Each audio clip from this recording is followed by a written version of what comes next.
Good morning everyone. देखिए, आज हम डिस्कस करने वाले हैं dimensions and dimensional formula of a physical quantity को। आज हम देखेंगे कि किसी भी फिजिकल क्वांटिटी की डायमेंशंस का क्या मीनिंग होता है, और सेकंड हम देखेंगे कि किसी भी फिजिकल क्वांटिटी के डायमेंशनल फार्मूले को किस तरीके से राइट किया जाता है। ये दो चीज़ें आज हम सीखने वाले हैं। ठीक है, चलिए। तो इस टॉपिक को डिस्कस करने से पहले हम फिजिकल क्वांटिटीज़ के बारे में थोड़ा बहुत जान लेते हैं, है ना, क्योंकि तब हमारा ये टॉपिक अच्छे से समझ में आएगा जब हमें फिजिकल क्वांटिटीज़ की कंप्लीट नॉलेज होगी। तो वैसे तो देखिए, फिजिकल क्वांटिटीज़ के बारे में मैं आपको प्रीवियस क्लासेस में भी बता चुका था, पर थोड़ा सा यहाँ पे रिकॉल कर लेते हैं ना, ताकि इस टॉपिक को समझना हमारे लिए और भी आसान हो जाए। चलिए, तो physical quantities are those quantities which can be measure. ठीक है, वो क्वांटिटीज़ फिजिकल क्वांटिटीज़ होती हैं जिनको आप मीज़र कर सकते हैं। जैसे एग्जाम्पल हम दें, मास। आप किसी भी ऑब्जेक्ट के मास को मीज़र कर सकते हैं, इसलिए मास एक फिजिकल क्वांटिटी है। सेकंड, जैसे हम बोलेंगे लेंथ, किसी भी ऑब्जेक्ट के लेंथ को आप मीज़र कर सकते हैं, इसलिए लेंथ भी एक फिजिकल क्वांटिटी है। इसी तरीके से किसी भी ऑब्जेक्ट का जो वेट है उसको हम मीज़र कर सकते हैं, इसलिए वेट भी एक फिजिकल क्वांटिटी है। ठीक है, और देखिए, जैसे सपोज किसी ऑब्जेक्ट पे हम कितना फोर्स अप्लाई कर रहे हैं, उस फोर्स को हम मीज़र कर सकते हैं, इसलिए फोर्स भी एक फिजिकल क्वांटिटी है। इस तरीके से बहुत सारी फिजिकल क्वांटिटीज आपके सामने होती है, जैसे वेलोसिटी, डिस्टेंस, डिस्प्लेसमेंट, एक्सेलरेशन, है ना। ऐसे बहुत सारी फिजिकल क्वांटिटीज हमारे सामने होती हैं। चलिए, अच्छा, अब जिन क्वांटिटीज को हम मेजर नहीं कर सकते वो फिजिकल क्वांटिटी नहीं होती है। ठीक, जैसे एग्जांपल हम दें, ऑनेस्टी। कोई पर्सन कितना ऑनेस्ट है उसका हम मेजरमेंट नहीं कर सकते। तो ऑनेस्टी एक क्वांटिटी तो है, पर वो फिजिकल क्वांटिटी नहीं है, क्योंकि उसका हम मेजरमेंट नहीं कर सकते हैं। ठीक है, अच्छा, आगे अगर हम बात करें आप कि फिजिकल क्वांटिटीज कितने टाइप की होती हैं, है ना, तो हम फिजिकल क्वांटिटीज को ब्रॉडली 2 पार्ट्स में क्लासिफाइड करते हैं।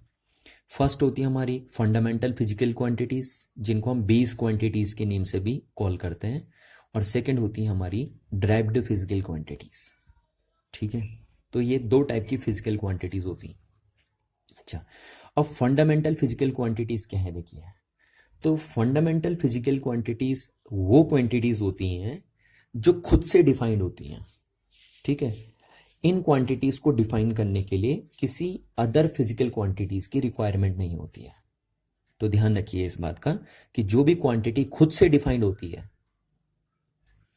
उसको हम फंडामेंटल फिजिकल क्वांटिटीज बोलते हैं। ठीक है, यानी जो फंडामेंटल फिजिकल क्वांटिटीज होती हैं वो किसी अदर फिजिकल क्वांटिटीज पे डिपेंड नहीं होती हैं। ठीक है, ये बात आपको क्लियर समझ में आनी चाहिए। तो हमारे पास 7 फंडामेंटल फिजिकल क्वांटिटीज होती हैं, जैसे mass, length, time, electric current, temperature, luminous intensity and amount of substance. ये 7 फंडामेंटल फिजिकल क्वांटिटीज हमारे पास होती हैं। यानी इन क्वांटिटीज को डिफाइन करने के लिए हमें किसी अदर फिजिकल क्वांटिटीज की रिक्वायरमेंट नहीं पड़नी चाहिए, तभी तो हम इनको फंडामेंटल फिजिकल क्वांटिटीज बोल रहे हैं। ठीक है, ये क्वांटिटीज खुद से डिफाइंड होती हैं, अपने आप ही डिफाइंड होती हैं, इनका ओन एग्जिस्टेंस होता है इन क्वांटिटीज का। हरी बात समझ में। तो जब भी आप मास को डिफाइन करने जाएं, जैसे किसी ऑब्जेक्ट के मास को आप डिफाइन करने जा रहे हो, तो आप ध्यान रखिए मास को डिफाइन करने के लिए हमें किसी अदर फिजिकल क्वांटिटीज की रिक्वायरमेंट नहीं पड़नी चाहिए, तभी ये एक फंडामेंटल फिजिकल क्वांटिटी हो सकती है। तो ये 7 फंडामेंटल फिजिकल क्वांटिटीज हमारे वर्ल्ड में या नेचर में देखने को मिलती हैं। चलिए, अब बात करते हैं हम ड्राइव्ड फिजिकल क्वांटिटीज की। तो देखिए, ड्राइव्ड फिजिकल क्वांटिटीज वो क्वांटिटीज होती हैं जिनको डिफाइन करने के लिए फंडामेंटल फिजिकल क्वांटिटीज की रिक्वायरमेंट होती है। ठीक है, यानी ड्राइव्ड फिजिकल क्वांटिटीज खुद से डिफाइंड नहीं होती हैं, इनको डिफाइन करने के लिए हमें फंडामेंटल फिजिकल क्वांटिटीज की रिक्वायरमेंट पड़ती है। तो हम बोल सकते हैं कि जो ड्राइव्ड फिजिकल क्वांटिटीज हैं वो डिपेंड कर रही हैं फंडामेंटल फिजिकल क्वांटिटीज पे, क्योंकि वो खुद से तो डिफाइन होंगी नहीं ड्राइव्ड फिजिकल क्वांटिटीज, उनको डिफाइन करने के लिए हमें फंडामेंटल फिजिकल क्वांटिटीज की रिक्वायरमेंट पड़ेगी। तो इसीलिए हम बोल रहे हैं कि derived physical quantities are depend on fundamental physical quantities. ठीक है। अच्छा, जैसे देखिए एग्जाम्पल देखिए, ड्राइव्ड फिजिकल क्वांटिटी, जैसे हमने एरिया बोला, तो एरिया को आप कैसे लिखते हैं? Length into length. ठीक है, या लेंथ इनटू ब्रेथ आप बोल सकते हैं, क्योंकि ब्रेथ भी तो एक टाइप की लेंथ ही होती है। तो यहां पे देखिए आपने आपने इस फिजिकल क्वांटिटी को डिफाइन करने के लिए ये देखिए, ये टू फंडामेंटल फिजिकल क्वांटिटीज का यूज किया या नहीं किया? देखिए, आपने फंडामेंटल फिजिकल क्वांटिटीज की हेल्प से इस फिजिकल क्वांटिटी को डिफाइन किया। तो इसका मीनिंग है कि एक ड्राइव्ड फिजिकल क्वांटिटीज है, क्योंकि इसको डिफाइन करने के लिए आपको फंडामेंटल फिजिकल क्वांटिटीज की रिक्वायरमेंट पड़ी। ठीक है, इसलिए एरिया एक ड्राइव्ड फिजिकल क्वांटिटी है। चलिए और बात हम करें, जैसे वेलोसिटी। तो वेलोसिटी का फॉर्मूला होता है डिस्प्लेसमेंट अपॉन टाइम। अब आपने देखिए 9th क्लास में पढ़ा है, या नहीं भी पढ़ा है तो यहां आगे पढ़ लोगे आप आगे जाके, कि displacement is the shortest path length between 2 points. ठीक है, तो डिस्प्लेसमेंट एक तरीके की लेंथ होती है, तो हम डिस्प्लेसमेंट के सामने लेंथ रख सकते हैं अपॉन टाइम। तो आप देख रहे हैं, देखिए कि ये एक फंडामेंटल फिजिकल क्वांटिटी है लेंथ, टाइम एक फंडामेंटल फिजिकल क्वांटिटीज है, और इन फंडामेंटल फिजिकल क्वांटिटीज के बेस पे हमने इस क्वांटिटीज को डिफाइन किया है। तो इसलिए ये क्वांटिटी क्या होगी? एक ड्राइव्ड फिजिकल क्वांटिटी होगी, क्योंकि इसको डिफाइन करने के लिए हमने फंडामेंटल फिजिकल क्वांटिटीज की हेल्प ली है। ठीक है, तो इसलिए वेलोसिटी एक ड्राइव्ड फिजिकल क्वांटिटी बोली जाएगी। चलिए, उसके बाद हमने आपको टू सप्लीमेंट्री फिजिकल क्वांटिटीज भी बताई थी, है ना? सप्लीमेंट्री फिजिकल क्वांटिटी, तो टू सप्लीमेंट्री फिजिकल क्वांटिटी हमने आपको बताई थी, एंगल एंड सॉलिड एंगल। इसको आप प्लेन एंगल बोल सकते हो, पूरा नाम इसका है प्लेन एंगल, एंड दूसरा है आपका सॉलिड एंगल। तो ये प्लेन एंगल और सॉलिड एंगल ये सप्लीमेंट्री फिजिकल क्वांटिटीज बोली जाती हैं। ठीक है। अच्छा, अब सुनिए, देखिए, इन 7 फंडामेंटल फिजिकल क्वांटिटी और 2 सप्लीमेंट्री फिजिकल क्वांटिटीज को छोड़कर दुनिया में जितनी भी फिजिकल क्वांटिटीज हैं वो सब ड्राइव्ड फिजिकल क्वांटिटीज होंगी। इस बात का आप ध्यान रखिए। तो इसका ये मीनिंग हुआ कि इन 7 फंडामेंटल फिजिकल क्वांटिटीज की हेल्प से मैं वर्ल्ड की किसी भी फिजिकल क्वांटिटीज को ड्राइव भी कर सकता हूं और एक्सप्लेन भी कर सकता हूं। ठीक है, और इसीलिए इन 7 फंडामेंटल फिजिकल क्वांटिटीज को 7 डायमेंशन ऑफ द वर्ल्ड के नेम से भी कॉल किया जाता है। ठीक है ना, इस बात को आपको ध्यान रखना है कि अगर आपसे कोई पूछे what are the 7 dimension of the world, तो आप बोलेंगे the 7 fundamental physical quantities are also known as 7 dimension of the world. ठीक है, अब जरा यहाँ पे एक चीज मैं आपको बताता हूँ कि इन 7 फंडामेंटल फिजिकल क्वांटिटीज को 7 डायमेंशन ऑफ द वर्ल्ड क्यों बोला? डायमेंशन वर्ड का ही यूज हमने यहाँ पे क्यों किया? देखिए, क्योंकि क्या है, देखिए, जैसे आपको पता है आपके पास ये 3 डायमेंशन है जिनको आप X axis, Y axis and Z axis बोलते हैं ना। तो इन 3 डायमेंशन की हेल्प से आप वर्ल्ड के किसी भी ऑब्जेक्ट की लोकेशन फाइंड आउट कर सकते हैं। तो similarly in 7 fundamental physical quantities की हेल्प से मैं वर्ल्ड की किसी भी फिजिकल क्वांटिटीज को ड्राइव भी कर सकता हूं और एक्सप्लेन भी कर सकता हूं। इसीलिए हम इन 7 फंडामेंटल फिजिकल क्वांटिटीज को 7 डायमेंशन ऑफ द वर्ल्ड के नेम से भी कॉल कर रहे हैं। चलिए अब आगे बात करते हैं हम, देखिए, है ना। तो किसी भी क्वांटिटीज की जो डायमेंशन होती है उसको हम एक स्क्वायर ब्रैकेट से रिप्रेजेंट करते हैं। ठीक है। अच्छा, अब देखिए, जैसे हमें डायमेंशन ऑफ द मास बतानी है, तो देखो मास को मीज़र करने के लिए अलग अलग यूनिट यूज़ होती हैं। जैसे आपने सुना होगा कि मास को हम ग्राम में भी मीज़र करते हैं, किलोग्राम में भी मीज़र करते हैं, पाउंड में भी मीज़र करते हैं। ठीक है, टन में भी मीज़र करते हैं। ऐसे मास को मीज़र करने की बहुत सारी यूनिट है। तो क्यों ना हम कुछ ऐसा सिंबल बनाएं जो सिर्फ मास को रिप्रेजेंट करता हो, जिस सिंबल का मास की यूनिट से कोई लेना देना नहीं हो, वो सिर्फ मास को रिप्रेजेंट करे, तो उसको हम लिखते हैं एम। ठीक है, ये सिंबल सिर्फ किसी ऑब्जेक्ट के मास को रिप्रेजेंट करता है। इस सिंबल का मास के यूनिट से कोई लेना देना नहीं है, तो इसी सिंबल को हम मास का डायमेंशन बोलते हैं। ठीक है, ये मास की डायमेंशन हो गई। तो यानी किसी भी फिजिकल क्वांटिटीज की जो डायमेंशन है उसका उसकी यूनिट से कोई लेना देना नहीं होता है ना। ये देखिए, और इसको हम स्क्वायर ब्रैकेट के अंदर लिखते हैं, देखिए तो ये हो गया। तो मास की जो डायमेंशन हो गई उसको हम ऐसे लिखेंगे। तो यहाँ से आपको ये बात तो समझ में आ गई कि किसी भी फिजिकल क्वांटिटीज़ के डायमेंशन को रिप्रेजेंट करने के लिए आप उस सिंबल का यूज़ करते हैं जो सिर्फ फिजिकल क्वांटिटी को रिप्रेजेंट करे, उसकी यूनिट को नहीं। ठीक है, ऐसे देखिए हम क्या करते हैं, जैसे हम डायमेंशन ऑफ द लेंथ करें, तो देखो अब लेंथ को भी मेज़र करने की अलग अलग यूनिट होती हैं, सेंटीमीटर, मीटर, किलोमीटर, माइल, ऐसे बहुत सारी यूनिट होती हैं। ठीक है, बट हम एक ऐसा सिंबल डिसाइड करते हैं जो सिर्फ लेंथ को रिप्रेजेंट करे, उस सिंबल का लेंथ के यूनिट से कोई लेना देना ना हो, तो उस सिंबल को हम बोलते हैं एल, है ना। एल क्या बताता है, सिर्फ किसी ऑब्जेक्ट की लेंथ को रिप्रेजेंट करता है, बस इसका यूनिट से कोई लेना देना नहीं होता। तो इसीलिए हम बोलते हैं जो डायमेंशन होती है लेंथ की वो एल होती है, और इसको हम स्क्वायर ब्रैकेट में लिखते हैं। ठीक है, इसी तरीके से आप टाइम की डायमेंशन बना सकते हैं, तो टाइम की डायमेंशन होती है टी, ऐसे लिख देते हैं हम। ठीक है, इसी तरीके से हम इलेक्ट्रिक करंट की डायमेंशन लिखते हैं, तो इलेक्ट्रिक करंट की डायमेंशन को हम लिख देते हैं ए स्टैंड फॉर एम्पियर, है ना, इसलिए लिखते हैं हम ये। ऐसे ही हम टेम्परेचर की डायमेंशन बना लेते हैं, तो टेम्परेचर की डायमेंशन हो जाती है हमारे पास के, टी नहीं लिखेंगे, देखिए ना, टी क्योंकि हम टाइम को लिख चुके होते हैं, तो टेम्परेचर के लिए हम के लिखेंगे, के स्टैंड फॉर केल्विन, तो इसलिए लिखिए हम। तो टेम्परेचर की जो डायमेंशन होती है वो के लिखे हैं, और डायमेंशन को मैं बार बार कह रहा हूँ आपसे, ब्रैकेट के अंदर यूज़ करता हूँ। अच्छा, लुमिनियस इंटेंसिटी को हम क्या लिखते हैं, कैंडिला, है ना, तो सी डी लिख देते हैं हम, ये स्मॉल सी है और ये डी स्मॉल है आपका। ठीक है, तो कैंडिला। ऐसी अमाउंट ऑफ सबस्टेंस की जब हम डायमेंशन लिखते हैं तो उसको हम लिखते हैं मोल, ये देखिए मोल। तो ये 7 फंडामेंटल फिजिकल क्वांटिटीज की डायमेंशन हमने लिख दी यहाँ पे।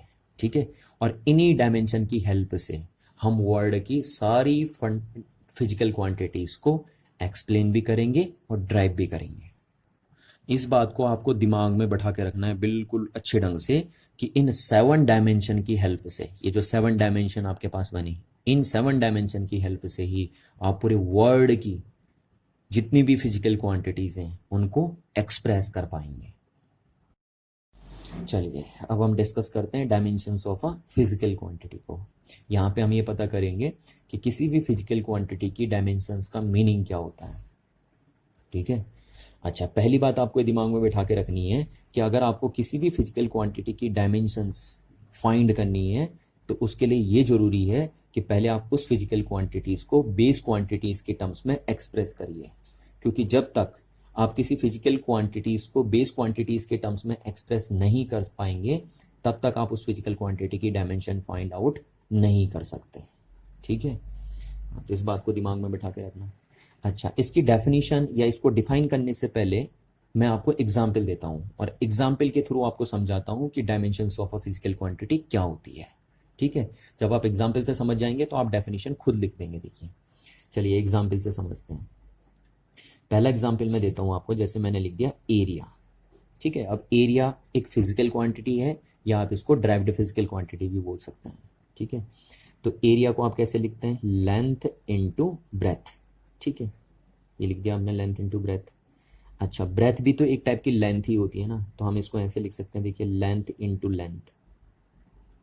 अब आप जरा गौर करिए, तो मैंने एरिया को बेस क्वांटिटीज के टर्म्स में एक्सप्रेस कर दिया है। देखिए, लेंथ भी बेस क्वांटिटी है, बेस बोल दीजिए या फंडामेंटल क्वांटिटी बोल दीजिए ना, बात एक ही है। तो यहाँ पे देखिए एरिया को हमने बेस क्वांटिटीज के टर्म्स में एक्सप्रेस कर दिया है, तो अब हम एरिया की डायमेंशन इजीली फाइंड आउट कर सकते हैं। देखिए कैसे, लेंथ की डायमेंशन क्या होती है, एल। ठीक है, और ये लेंथ हो गई तो इसकी भी डायमेंशन एल हो गई, तो ये हो गया आपका एल स्क्वायर। ठीक, ये बन गया आपका एरिया। हुआ या नहीं हुआ, तो यहां से हम क्या बोलेंगे, देखिए the dimension of area, the dimensions of area is 2 in length. Area की जो डायमेंशन है वो कितनी है, 2 है, बट किस में है वो 2, इन लेंथ में है 2। ठीक है, ये बना दिया हमने। देखिए, अच्छा एक एग्जांपल मैं और देता हूँ आपको। सपोज डेंसिटी हमने लिख दिया यहाँ पे, तो आपको पता है डेंसिटी का फॉर्मूला क्या होता है, डेंसिटी का फॉर्मूला होता है मास अपॉन वॉल्यूम। ठीक है, मास अपॉन वॉल्यूम। अच्छा, अब देखिए मैंने आपको क्या कहा, सपोज ये एक फिजिकल क्वांटिटी है और इसकी डायमेंशन आपको पता करनी है। तो इसकी डायमेंशन आप तभी पता कर पाएंगे जब आप इसको बेस क्वांटिटीज के टर्म्स में एक्सप्रेस कर पाएंगे। तो अगर आपको इसकी डायमेंशन पता करनी है तो आप इसको पहले बेस क्वांटिटीज के टर्म्स में एक्सप्रेस करिए। तो देखिए करते हैं हम, मास अपॉन वॉल्यूम को क्या लिख सकते हैं आप, देखिए length into breadth into height, है ना। पर ब्रेथ और हाइट भी तो एक तरीके की लेंथ ही होती है, ठीक है। तो हम इसको ऐसे लिख सकते हैं, length into length into length. Volume को ऐसे लिख दिया हमने, बिल्कुल लिख सकते हैं क्योंकि हाइट और ब्रेथ भी एक टाइप की लेंथ ही होती है।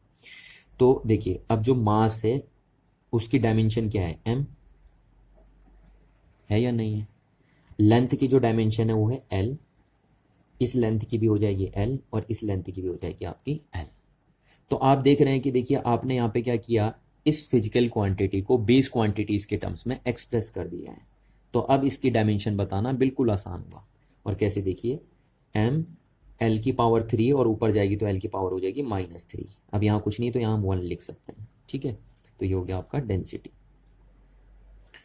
ठीक है। तो यहाँ पे हम क्या बोलेंगे, देखिए the dimension of density, the dimensions of density is 1 इन मास, ठीक है। जो डेंसिटी की डायमेंशन है वो 1 है मास में, एंड -3 इन लेंथ, लेंथ में कितनी है, -3 है।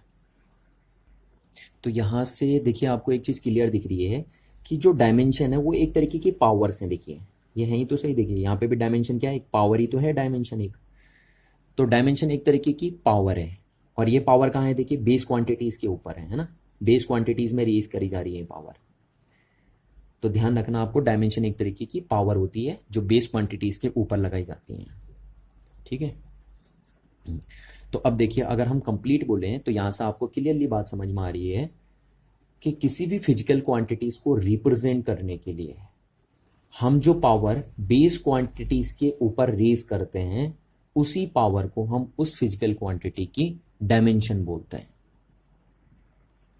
ठीक है ना। क्या बोला मैंने, देखिए एक बार मैं दोबारा रिपीट कर रहा हूं कि किसी भी फिजिकल क्वांटिटीज को रिप्रेजेंट करने के लिए हम जो पावर बेस क्वांटिटीज के ऊपर रेज करते हैं वही पावर उस फिजिकल क्वांटिटी की डायमेंशन बोली जाती है।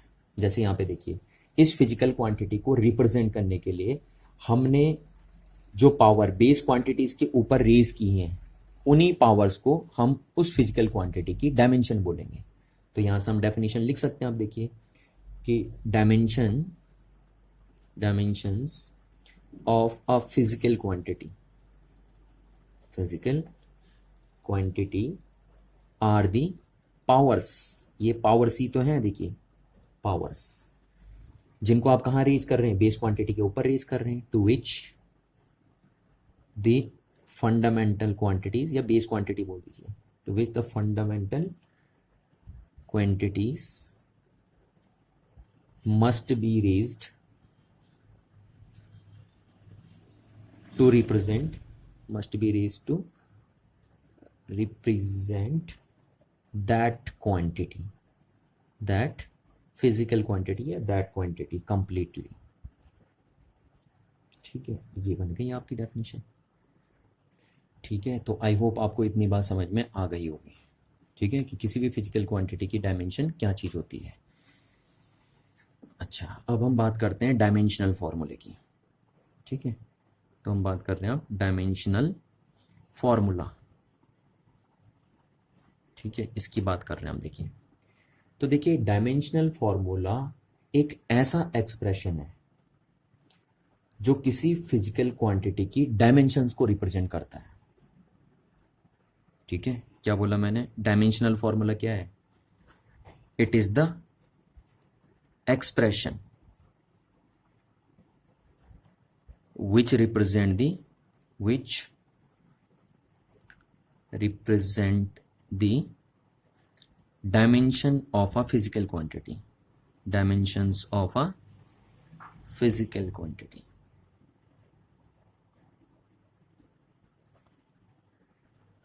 ठीक है ना। तो आपको ध्यान से समझने बात को कि एक ऐसा एक्सप्रेशन जो किसी फिजिकल क्वांटिटी की डायमेंशन को रिप्रेजेंट करता हो, उसी एक्सप्रेशन को हम उस फिजिकल क्वांटिटी का डायमेंशनल फॉर्मूला बोल देते हैं। ठीक है, जैसे देखिए क्या है, यहाँ से देखिए, तो ये एक ऐसा एक्सप्रेशन है, आप ध्यान से देखिए जरा, ये एक ऐसा एक्सप्रेशन है जो इस फिजिकल क्वांटिटी की डायमेंशंस को रिप्रेजेंट कर रहा है। ठीक है, तो इसी एक्सप्रेशन को हम इस फिजिकल क्वांटिटी का डायमेंशनल फॉर्मूला बोल देंगे। तो यानी जो डेंसिटी का डायमेंशनल फॉर्मूला होगा वो क्या होगा, देखिए, dimensional formula of a density is, ये हो जाएगा आपका m पावर 1, m की पावर 1, l की पावर -3। ठीक है ना, तो ये देखिए, ये वो एक्सप्रेशन था जो डेंसिटी की डायमेंशन को रिप्रेजेंट कर रहा है। तो इसलिए इसी एक्सप्रेशन को हम डेंसिटी का डायमेंशनल फॉर्मूला बोल देंगे। अच्छा, अब जरा आप यहाँ पे एक बात गौर करेंगे, देखिए क्या होता, क्या ना, कभी भी हम जब किसी फिजिकल क्वांटिटी का डायमेंशनल फॉर्मूला लिखते हैं तो हम उसमें 3 चीज़ें जरूर इंक्लूड करते हैं, मास, लेंथ और टाइम। ये हम इंक्लूड करते ही करते हैं उसमें, चाहे उसमें इसका यूज़ हो रहा होगा या ना हो रहा होगा, है ना। तो ये बात ध्यान रखना कि किसी भी फिजिकल क्वांटिटी के डायमेंशनल फॉर्मूले को लिखने के लिए आप इन 3 चीज़ों का यूज़ करेंगे ही करेंगे। ठीक है, ये 3 चीज़ें एसेंशियली होती हैं यूज़ करना। अब देखिए यहाँ पे क्या हुआ, तो यहाँ पे भी अगर हमें डेंसिटी का डायमेंशनल फॉर्मूला लिखना है तो उसके लिए हमें टाइम का यूज़ भी करना पड़ेगा, जबकि टाइम यहाँ यूज़ होता ही नहीं है, तो हम ऐसे यूज़ कर लेंगे, देखिए t की पावर 0। ठीक है, क्योंकि किसी भी फिजिकल क्वांटिटी का डायमेंशनल फॉर्मूला लिखने के लिए ये 3 बेस क्वांटिटीज़ का यूज़ हमें करना ही करना पड़ता है। ठीक, तो इसलिए हम यहाँ पे, क्योंकि टाइम की डायमेंशन तो यूज़ हो ही नहीं रही है यहाँ पे, तो इसलिए हमने t की पावर 0 लिख दी है यहाँ पे। तो रियल में जो डेंसिटी का डायमेंशनल फॉर्मूला होगा वो इस तरीके से लिखा जाएगा, ध्यान रखना ना, ये नहीं लिखा जाएगा, ऐसे डायमेंशन लिखी जाती है, डायमेंशनल फॉर्मूला ऐसे लिखा जाएगा। चलिए अब हम कुछ इंपॉर्टेंट फिजिकल क्वांटिटीज़ के डायमेंशनल फॉर्मूले लिख देते हैं, है ना। ध्यान रखना चीज़ का, हम सिर्फ इंपॉर्टेंट फिजिकल क्वांटिटीज़ के डायमेंशनल फॉर्मूले लिखेंगे, क्योंकि सारी फिजिकल क्वांटिटीज़ के डायमेंशनल फॉर्मूले हम यहाँ पे नहीं लिख सकते हैं। वो इसलिए नहीं लिख सकते क्योंकि अगर हमें किसी फिजिकल क्वांटिटी का डायमेंशनल फॉर्मूला लिखना है तो उसके लिए हम पहले ये ज़रूरी है कि हमें ये पता हो कि वो फिजिकल क्वांटिटी किन किन बेस क्वांटिटीज से मिलकर बनी हुई है, तभी हम उस फिजिकल क्वांटिटी का डायमेंशनल फॉर्मूला लिख सकते हैं। अब देखिए, आपको ये तो तब पता चलेगा ना कि कोई फिजिकल क्वांटिटी किन किन बेस क्वांटिटी से मिलकर बनी है जब आपने वो फिजिकल क्वांटिटी पढ़ी हुई होगी, और अभी तो हम फिजिक्स पढ़ना अब स्टार्ट कर रहे हैं। तो अब हम अब जानेंगे, अब थोड़ा थोड़ा करके हम अब जानेंगे कि कौन सी फिजिकल क्वांटिटी किस किस बेस क्वांटिटी से मिलकर बनी हुई है। ठीक है, तो इसलिए हम यहाँ पे सारी फिजिकल क्वांटिटीज के डायमेंशनल फॉर्मूले नहीं लिख सकते। तो जैसे जैसे आप सिलेबस में आगे बढ़ते रहोगे आपको ये पता चलता रहेगा कि कौन सी फिजिकल क्वांटिटी किन किन बेस क्वांटिटी से मिलकर बनी है। तो जहाँ जहाँ पे आपको ये पता चलता रहेगा कि कौन सी फिजिकल क्वांटिटी कौन कौन सी बेस क्वांटिटी से मिलकर बनी है, वहाँ वहाँ पे आप उस फिजिकल क्वांटिटी का डायमेंशनल फॉर्मूला लिखते रहेंगे। यानी पूरे सिलेबस में, पूरे 11th और 12th के सिलेबस में जितनी बार आप कोई नई फिजिकल क्वांटिटीज पढ़ोगे उतनी बार आपको उसका डायमेंशनल फॉर्मूला भी बताना पड़ेगा। तो इसलिए ध्यान रखिए कि यहाँ पे हम सिर्फ कुछ इंपॉर्टेंट फिजिकल क्वांटिटीज के ही डायमेंशनल फॉर्मूले लिखेंगे। ठीक है, तो हम कोशिश यहाँ पे ये करेंगे कि हम सिर्फ उन्हीं फिजिकल क्वांटिटीज़ के डायमेंशनल फॉर्मूले लिखें जिन फिजिकल क्वांटिटीज़ के बारे में आप वेल नोन हो, यानी आपको जिन फिजिकल क्वांटिटीज़ के बारे में पता हो कि ये फिजिकल क्वांटिटीज़ किन किन बेस क्वांटिटीज से मिलकर बनी है, सिर्फ उन्हीं का डायमेंशनल फॉर्मूला हम यहाँ पे लिखेंगे। चलिए देखिए, पहला देखिए क्या है ना, पहली फिजिकल क्वांटिटी यहाँ पे लिख देते हैं हम, फिजिकल क्वांटिटी। ठीक, और यहाँ पे हम लिखते हैं उसका रिलेशन, और यहाँ पे लिखते हैं हम उसका डायमेंशनल फॉर्मूला। शॉर्टकट में लिख दे रहा हूँ DF, है ना, DF मीन्स डायमेंशनल फॉर्मूला। चलिए, तो जैसे हमें स्पीड का डायमेंशनल फॉर्मूला बनाना है, ठीक है, स्पीड का, तो स्पीड एक फिजिकल क्वांटिटी है और इसका डायमेंशनल फॉर्मूला हमें बनाना है, तो पहले हमें इसका रिलेशन पता होना चाहिए। देखिए, स्पीड का फॉर्मूला क्या होता है, स्पीड का फॉर्मूला होता है distance upon time, distance upon time. अब देखिए डिस्टेंस भी तो एक तरीके की लेंथ होती है ना, डिस्टेंस क्या होती है, the total path length between two points, तो डिस्टेंस को हम लेंथ लिख सकते हैं, ठीक है, और अपॉन हमने क्या लिख दिया, टाइम। अब देखिए इस फिजिकल क्वांटिटीज को हमने बेस क्वांटिटीज के टर्म्स में एक्सप्रेस कर दिया, तो अब हम इसका डायमेंशनल फॉर्मूला आराम से बना सकते हैं, ठीक है।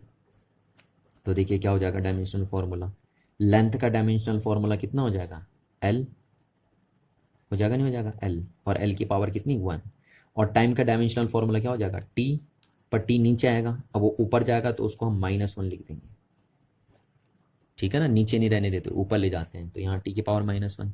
तो स्पीड की ये तो हो गई डायमेंशन, ठीक है, पर मैंने कहा डायमेंशनल फॉर्मूला लिखने के लिए आपको m का यूज भी करना पड़ेगा, भले m यूज नहीं हो रहा तो उसकी पावर आप 0 लगा दीजिए यहाँ पे, बट m के टर्म्स में भी आपको लिखना पड़ेगा।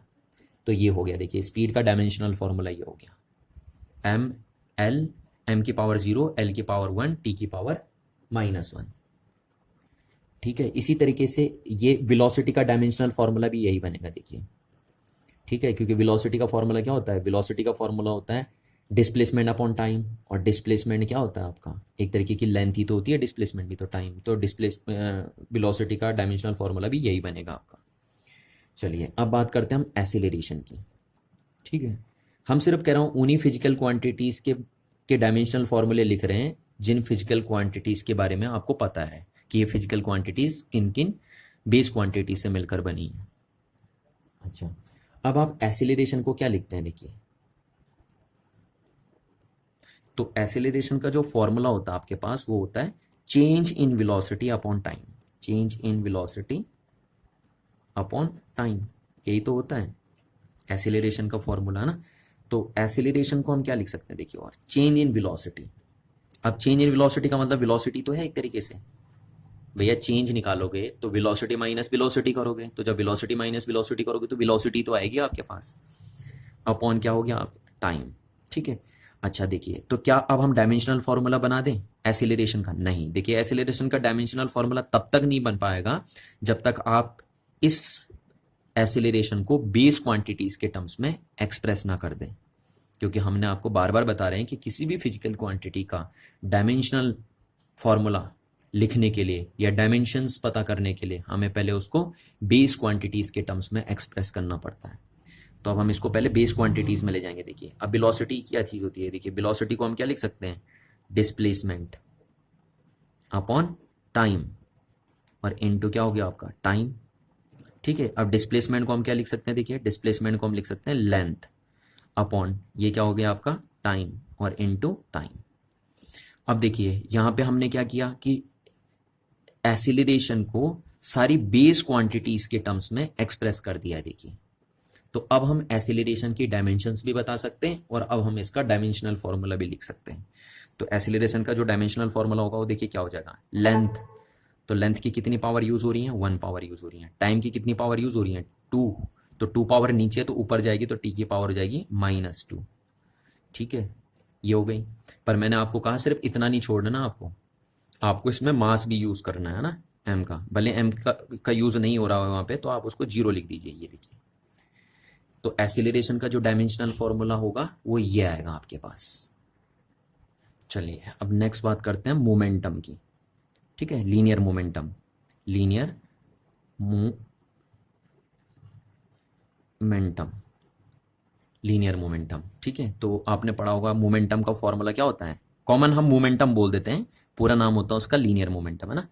अच्छा देखिए, अगर हम मोमेंटम बोल रहे हैं तो बात होगी लीनियर मोमेंटम की, क्योंकि मोमेंटम भी दो तरीके के होते हैं, एंगुलर मोमेंटम और लीनियर मोमेंटम। तो अगर हम सिंपल मोमेंटम बोल रहे हैं तो उसका मीनिंग होगा लीनियर मोमेंटम। तो मोमेंटम का जो फॉर्मूला होता है वो होता है मास इनटू वेलोसिटी, ये होता है, देखिए मोमेंटम का फॉर्मूला, है ना। तो अब अगर हमें मोमेंटम का डायमेंशंस लिखनी है, या हमें इसके डायमेंशंस पता करनी है, या हमें इसका डायमेंशनल फॉर्मूला लिखना है, तो हमें क्या करना पड़ेगा, इसको पहले बेस क्वांटिटीज के टर्म्स में एक्सप्रेस करना पड़ेगा।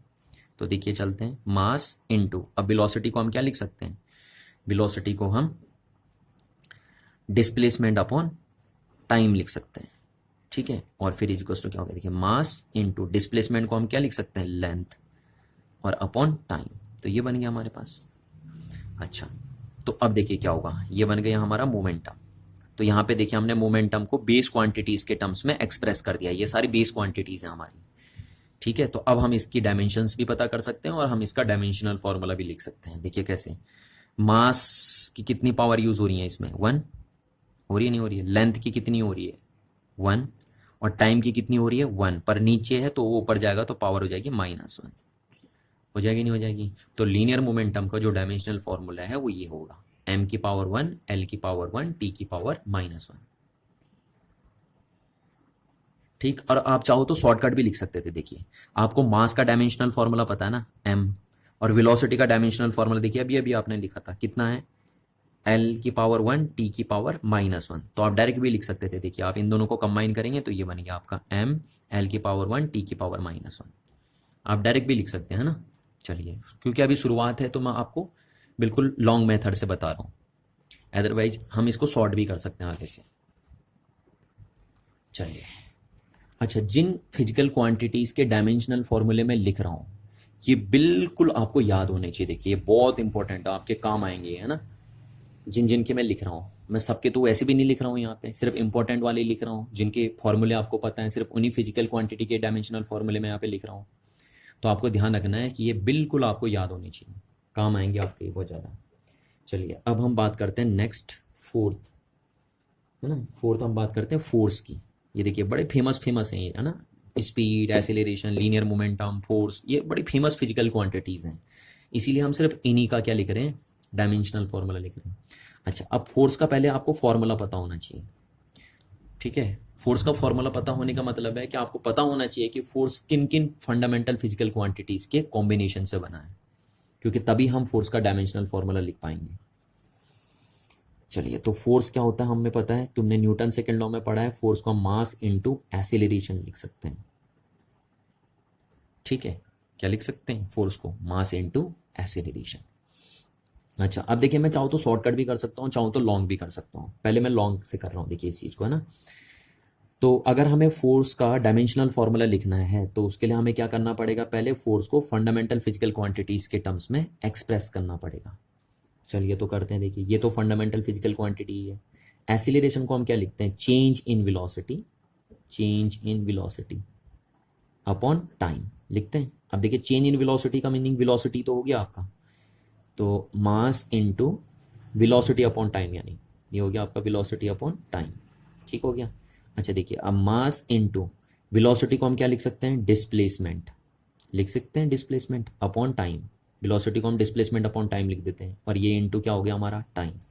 तो हमारा हो गया मास इनटू, अब डिस्प्लेसमेंट को हम क्या लिख सकते हैं, देखिए लेंथ अपॉन, ये हो गया हमारा टाइम इनटू टाइम।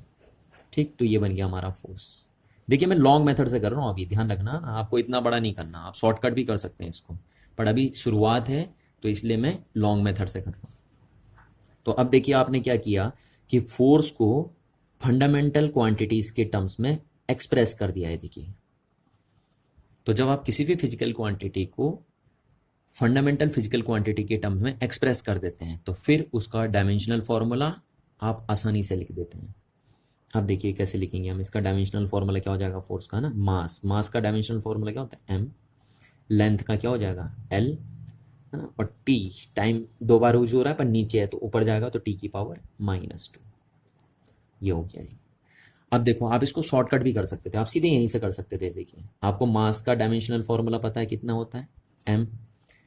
ठीक है, एसिलेरेशन का डायमेंशनल फॉर्मूला अभी अभी आपने निकाला था। देखिए एसिलेरेशन का डायमेंशनल फॉर्मूला आपने ये लिखा था, l की पावर 1, t की पावर -2। तो आप सीधे भी लिख सकते थे, ये हो गया m, l की पावर 1, t की पावर -2।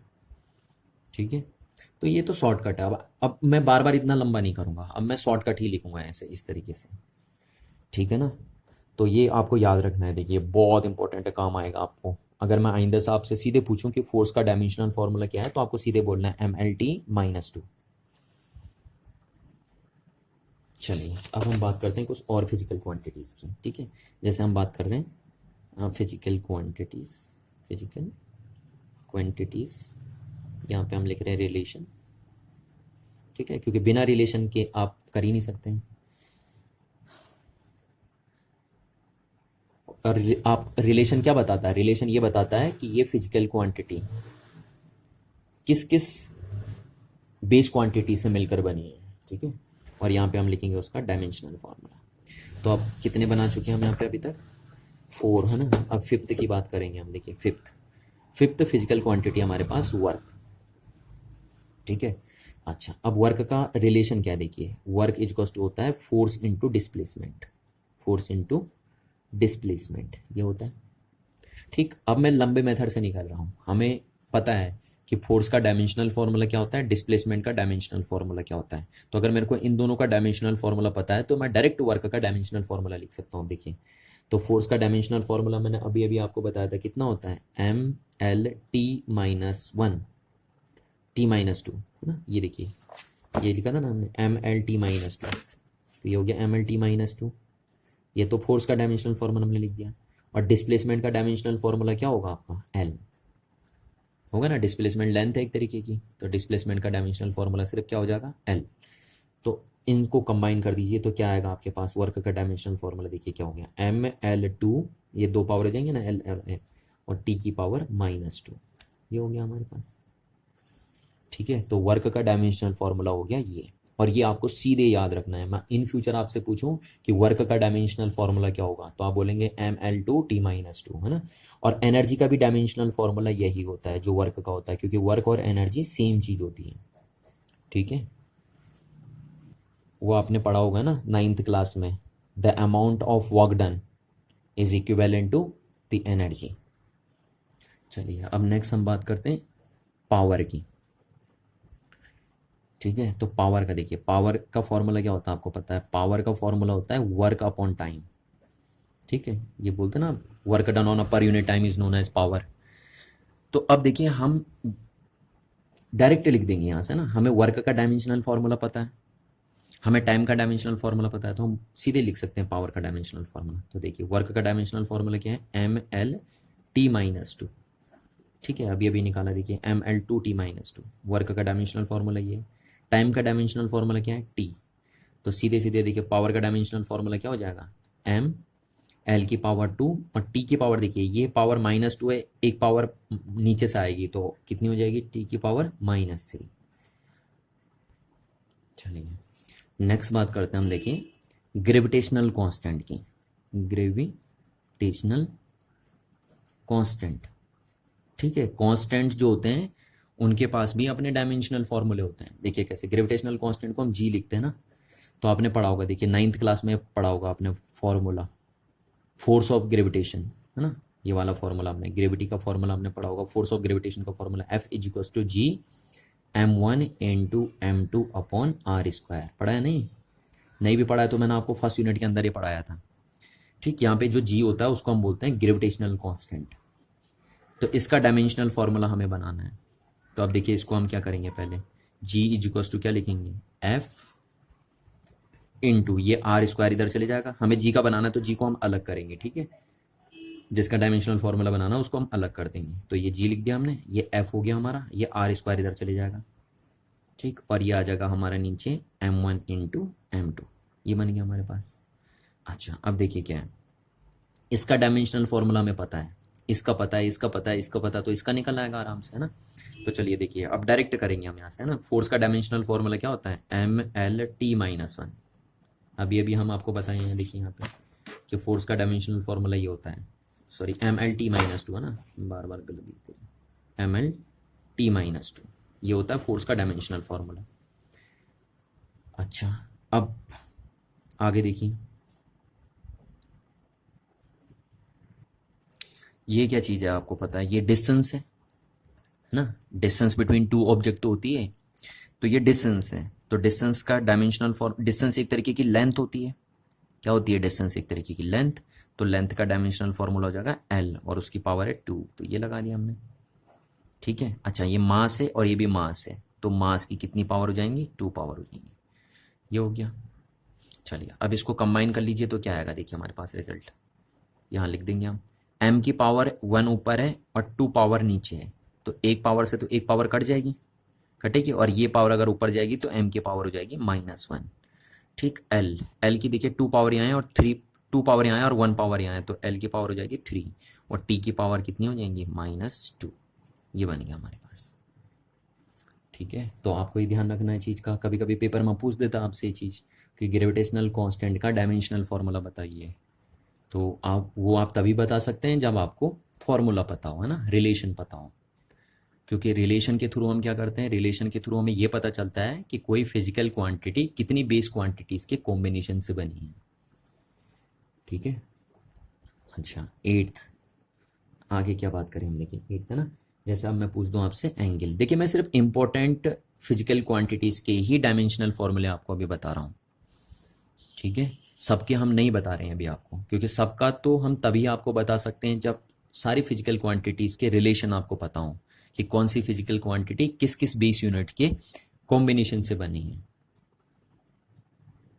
ठीक है, पर अगर आपको ये पता नहीं है कि कोई फिजिकल क्वांटिटी किस किस बेस क्वांटिटीज के कॉम्बिनेशन से बनी है, तो तब तक आप उसका डायमेंशनल फॉर्मूला पता नहीं कर सकते। तो चलिए अब हम एंगल का पता करते हैं ना, कि एंगल का डायमेंशनल फॉर्मूला क्या होगा। तो देखिए एंगल क्या चीज़ है, एंगल का फॉर्मूला होता है हमारे पास, एंगल इक्वल्स टू होता है हमारे पास आर्क अपॉन रेडियस। पता होना चाहिए आपको, पहले भी मैं आपको बता चुका हूँ कि एंगल का फॉर्मूला होता है आर्क अपॉन रेडियस। अच्छा देखिए, आर्क भी एक तरीके की लेंथ ही तो होती है, और रेडियस भी एक तरीके की लेंथ होती है। ठीक है, अब लेंथ का डायमेंशनल फॉर्मूला क्या होता है, एल। लेंथ का डायमेंशनल फॉर्मूला क्या हो गया, एल। एल से एल कैंसिल आउट हो जाएगा। तो यानी जो एंगल है वो एक डायमेंशनलेस क्वांटिटी है, इसकी डायमेंशन नहीं होती है एंगल की। तो एंगल का जो डायमेंशनल फॉर्मूला आएगा उसको हम ऐसे लिखेंगे, m की पावर 0, l की पावर 0 एंड t की पावर 0। ये हो गई। तो हम कह सकते हैं कि angle is dimensionless quantity, dimensionless physical quantity, है ना। तो एंगल क्या होती है, एक डायमेंशनलेस फिजिकल क्वांटिटी। देखिए यहाँ से आपको एक बात समझ में आ रही होगी कि जरूरी नहीं है कि जितनी भी फिजिकल क्वांटिटीज हो उन सब के पास डायमेंशंस भी हो। ठीक है, कुछ फिजिकल क्वांटिटीज ऐसी भी होती हैं जिनके पास डायमेंशन नहीं होती हैं, जैसे एंगल एंड सॉलिड एंगल्स। ये दो फिजिकल क्वांटिटीज ऐसी हैं जिनके पास डायमेंशंस नहीं होती हैं। ठीक है, इसीलिए हम इनको सप्लीमेंट्री फिजिकल क्वांटिटीज भी बोलते हैं, क्योंकि इन दोनों फिजिकल क्वांटिटीज के पास कोई डायमेंशनल फॉर्मूला नहीं होता है। चलिए और बात करते हैं हम, देखिए नाइन्थ है ना, नाइन्थ मैं बात कर रहा हूँ इलेक्ट्रिक चार्ज की। आपने ये 10th क्लास में पढ़ा होगा ना, इलेक्ट्रिक चार्ज। तो देखिए इलेक्ट्रिक चार्ज क्या होता है, करंट का फॉर्मूला क्या होता है, करंट का फॉर्मूला होता है चार्ज अपॉन टाइम। तो चार्ज का फॉर्मूला क्या हो जाएगा, करंट इंटू टाइम, है ना। तो ये हो गया, देखिए आपका चार्ज इज इक्वल्स टू क्या होगा, electric charge is equals to होता है करंट इंटू टाइम। अब देखिए यहाँ पे आपने चार्ज को बेस क्वांटिटीज के टर्म्स में एक्सप्रेस कर दिया, क्योंकि इलेक्ट्रिक करंट भी बेस क्वांटिटी होती है और टाइम भी क्या होता है, एक बेस क्वांटिटीज होती है। तो आपने चार्ज को बेस क्वांटिटीज के टर्म्स में एक्सप्रेस कर दिया है। ठीक है, अब आप इसकी क्या कर सकते हैं, डायमेंशंस भी लिख सकते हैं और डायमेंशनल फॉर्मूला भी लिख सकते हैं। तो देखिए क्या हो जाएगा, करंट का डायमेंशनल फॉर्मूला क्या हो जाएगा आपका, ए। करंट की डायमेंशंस ए होती है ना ये। टाइम की डायमेंशंस क्या होती है, टी। तो ये लिख दिया हमने, ए टी। ठीक है, अच्छा अब मैंने कहा एम और एल तो लिखना ही लिखना पड़ता है, चाहे यूज हो या ना हो। तो एम के पावर 0 लिख दी, एल की पावर 0 लिख दी, और टी की पावर यहाँ 1 कर दी, और ए की पावर यहाँ 1 कर दी। ठीक है, तो इलेक्ट्रिक चार्ज का डायमेंशनल फॉर्मूला ये हो जाएगा हमारा। अच्छा इसी तरीके से देखिए और 10th हम और बना सकते हैं, जैसे इलेक्ट्रिक पोटेंशियल। इलेक्ट्रिक पोटेंशियल ये आपने 10th क्लास में पढ़ी है, इसलिए मैं बना रहा हूँ इसको, है ना। वैसे आप 12th में भी पढ़ोगे इनको, अभी 12th क्लास में भी आएंगी ये, पर आपने 10th में पढ़ी है इसलिए मैं थोड़ा इनको डिस्कस कर लेता हूँ। देखिए पोटेंशियल आपको पता है, इलेक्ट्रिक पोटेंशियल का फॉर्मूला होता है। बात यहाँ पे हम इलेक्ट्रिक पोटेंशियल की कर रहे हैं। पोटेंशियल बहुत तरीके के होते हैं, मैग्नेटिक पोटेंशियल होता है, ग्रेविटेशनल पोटेंशियल होता है। यहाँ पे हम बात कर रहे हैं इलेक्ट्रिक पोटेंशियल की। तो इलेक्ट्रिक पोटेंशियल का फॉर्मूला होता है electric work done upon charge.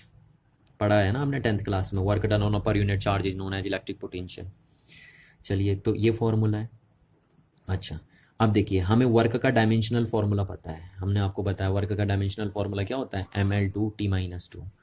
ठीक, हमें चार्ज का डायमेंशनल फॉर्मूला पता है। तो अगर हमें इन दोनों का सीधे डायरेक्ट डायमेंशनल फॉर्मूला पता है तो हम डायरेक्ट इसका डायमेंशनल फॉर्मूला कैलकुलेट कर सकते हैं। हमें इसके डायमेंशनल फॉर्मूले को कैलकुलेट करने के लिए बेस क्वांटिटीज में इसको एक्सप्रेस करना जरूरी नहीं होगा, क्योंकि हमें इनका डायमेंशनल फार्मूला डायरेक्ट पता है ना। तो देखिए हम वर्क का डायमेंशनल फार्मूला लिखते हैं, क्या हो गया हमारे पास ml2t-2, ये हो गया। और चार्ज का डायमेंशनल फार्मूला क्या हो जाएगा नीचे at, ये हो गया ना। चार्ज का डायमेंशनल फार्मूला भी हम लिखें at, या टी ए बोल दो आप, है ना। तो इसलिए इलेक्ट्रिक पोटेंशियल का डायमेंशनल फार्मूला क्या हो जाएगा, देखिए m(l)2, टी की पावर देखिए -2 पावर ऊपर है और 1 पावर नीचे है, तो ये पावर ऊपर जाएगी तो टी की पावर हो जाएगी -3 और ए की पावर -1, ये चले जाएगा ना ऊपर ये। तो ये हो गया हमारे पास। तो इलेक्ट्रिक पोटेंशियल का डायमेंशनल फार्मूला हो जाएगा हमारे पास ml2t-3 e-1। ठीक है, तो बस इतनी ही फिजिकल क्वांटिटीज़ के डायमेंशनल फार्मूले हम आपको बता रहे हैं बस, है ना। बाकी जैसे जैसे आप सिलेबस में आगे बढ़ते रहेंगे तो आप फॉर्मूले पढ़ते रहेंगे, रिलेशन पढ़ते रहेंगे, और आप फिर अगर आपको रिलेशन पता चलता रहेगा तो उसके बेस पे आप हर एक फिजिकल क्वांटिटी का dimensional formula easily find out कर सकते हैं, है ना। ये कोई बड़ी बात नहीं है।